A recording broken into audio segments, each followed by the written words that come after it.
From South Sudan to the DRC and the Central African Republic, part of the continent has been shaken by ethnic, sectarian, and political turmoil, where innocent lives are being lost as peace talks and peacekeeping interventions fail to stop the violence.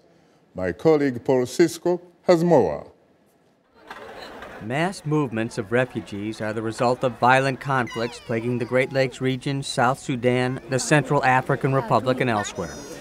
The death tolls are huge and climbing. The United Nations says more than 1,000 have died in South Sudan since December 15th. According to some observers, many thousands more have been killed in a month of warfare. Hundreds of thousands of people have left their homes for UN camps and safer areas. South Sudan's warring factions have been meeting in the Ethiopian capital Addis Ababa, but so far they have been unable to secure a ceasefire agreement. The crisis in South Sudan, the youngest country in the world, started with tension after President Salva Kiir dismissed former Vice President Riek Machar and other high-ranking politicians from his cabinet in July. In mid-December, President Kiir accused Machar of trying to overthrow the government. Machar denies the accusation and accuses the government of dictatorial tendencies. Machar's mediators are demanding that President Salva Kiir release 11 political detainees so they can participate in the ongoing peace talks. South Sudan's information minister. Well, of course, the release of detainees is out of question. The rebels are further insisting on the removal of intervention forces sent by Ugandan President Yoweri Museveni. The U.S. says participation of the detainees in the peace talks is critical for them to go forward. And the U.S. continues to urge President Kiir and former President Machar to reach an immediate cessation of hostilities.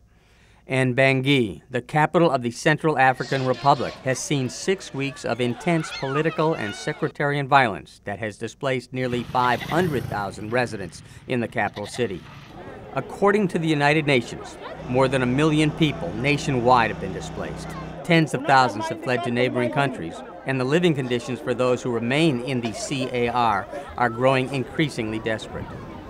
Alexander Ferdinand Guindet heads the National Transition Council, or NTC, that says it will select a new interim president for the country by the end of next week, bring a ceasefire, and pave the way for elections. To the forces of order, I order you to shoot to kill at all those disturbing the public order so that peace can reign in this country. Meanwhile, after a year marked by significant milestones, UN officials are reporting new concerns in the Democratic Republic of Congo. The region is going through a period of renewed turbulence.